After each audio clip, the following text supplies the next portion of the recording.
Prashanti. I'm a yogi, activist, ethnopharmacologist, Ayurvedic practitioner, and the herbal facet of the original Organic India crew. This herb journal today is about moods, herbs, and techniques that you can do to support a really healthy mood. So when I discuss moods, when I deal with moods, when I diagnose moods, I tend to categorize them in three different ways. One is moods associated with the mind and neurotransmitters. This is based on the neurotransmitters like the dopamine and the serotonin, the epinephrine, the adrenaline, the melatonin, things like this. The second category is moods associated with the body, and specifically the reproductive system. This is based more on hormones, like the different types of estrogen, the progesterone, um, the androgens, the oxytocin, the prolactin, the testosterone, things like this. The third category is Bhuta Vidya. I won't even get into that this time. This is more of a face-to-face talk. So this journal today is about the first category, but I'm just going to tell you a little bit more about that second one. I divide that one, the moods based on body and the reproductive system, into two different categories.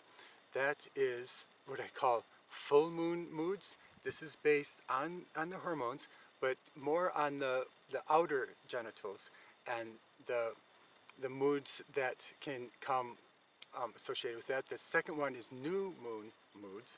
This is based more body, hormone, reproductive, but more on the internal organs of reproduction. So we're not going to be talking about those. We're just going to be talking about the moods based on the mind and neurotransmitters. So, you know, so many of these moods, they're based on stress, right? Dealing with stress and conflict and resistance, things like this. This causes different reactions in us, and a mood is produced. This is one of the things. So, but a little bit more precise is what my guru, my teacher, Sri H.W.L. Punja, has told me many times, that it's not really based on the stress and conflict and resistance, it's based on your relationship to it. So if like mood management is related to stress management, how can we manage that stress? How can we do a better job managing that stress so we can manage our moods? Three ways come to mind. One is staying in your center. Just staying in your own power, staying in your center. You know, the world is changing at exponential rates, right? And so when we're out in that and we're getting it's not a pretty sight. When you stay in your center, you have much more perspective on everything. Stay in your power. These things tend not to affect you as much. Another way to how we can support our relationship to stress is yoga and Ayurveda has hundreds of different techniques to help us with this. I won't get into that too much, but it's incredible resources to help us manage the stress so that we can manage the moods. And then the third one is, of course, the anti-stress adaptogens, the herbal adaptogens, specifically the cognitive adaptogens. Ashwagandha and Brahmi, the Centella and the Bacopa, the Tulsi, Shanpushpi, Amlaki, turmeric to some extent, Kutki, the Alethro, Rhodiola. These herbs help support us have a better relationship with stress. Therefore, we manage the stress better, we manage the moods better. This is a first, kind of a basic first thing to do, these three things. Now, stepping back, when talking about the moods based on the mind and neurotransmitters, I divide that into two different categories. The first is transient moods based on transient stresses, and it's basically then you're dealing with the physiology to support, to support the optimal wellness in this case. And then the physiology being the neurotransmitters. Then there's the deeper moods, more chronic moods, based on more chronic stresses, and that tends to work or affect the anatomy more. So dealing with the transient moods, the transient stresses, which are then dealing with the physiology, the neurotransmitters themselves.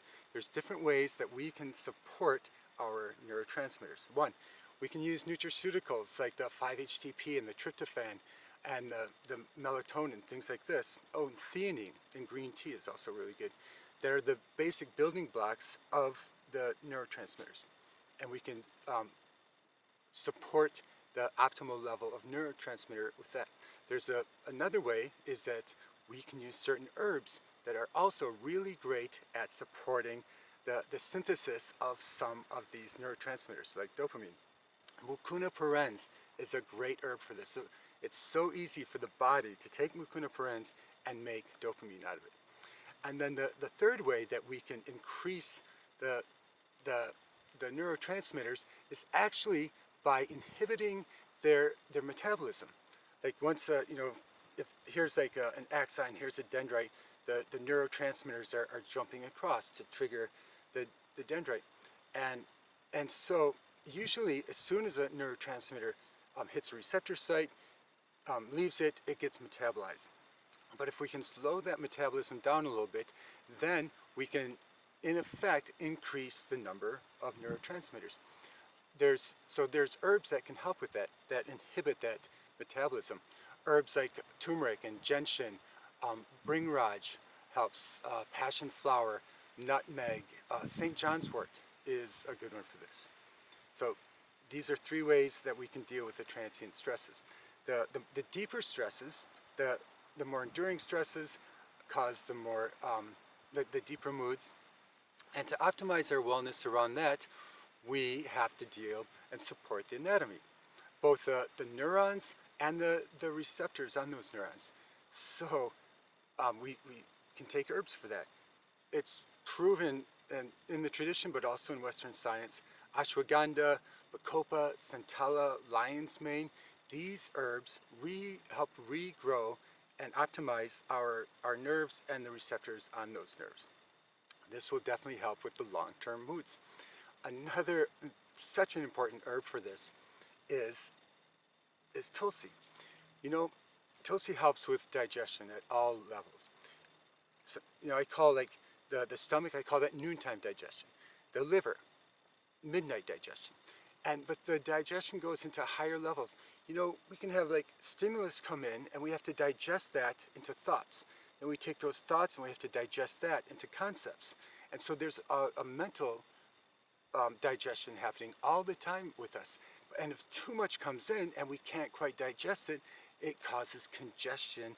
And in that congestion, that becomes suitable terrain for a lot of different moods. So how do we deal with that congestion? Tulsi is famous for this, is helping mental digestion in this way. In fact, one of its names is Yoga Priya, the beloved of the yogi, and this is one of the reasons why. Like how many times have you eaten 20 cheeseburgers in an hour? How many times have you eaten 20 emotional cheeseburgers in an hour? I know I have. So Tulsi helps us with that. So there it is. One last thing, a great tool in dealing with mood is just to choose happiness. I know that seems like kind of a cliche, but it works. You fake it till you make it. It works. Choosing happiness just brings you into the center because it's like your own happiness that you're choosing. As soon as you come back to your center, you get distance from the mood and whatever's causing it. As soon as you get distance from it, you get perspective on it. When you have perspective, you can deal with it. Like choosing happiness has nothing to do with denial. It has everything to do with increasing your ability to skillfully manage the stresses and the moods and just being a happier person and supporting all the people around you. So there you have it, video journal on moods. Thank you. My name is Prashanti Jager. This has been brought to you by the Pacific Center of Ayurveda and Organic India. Thanks and fare thee well.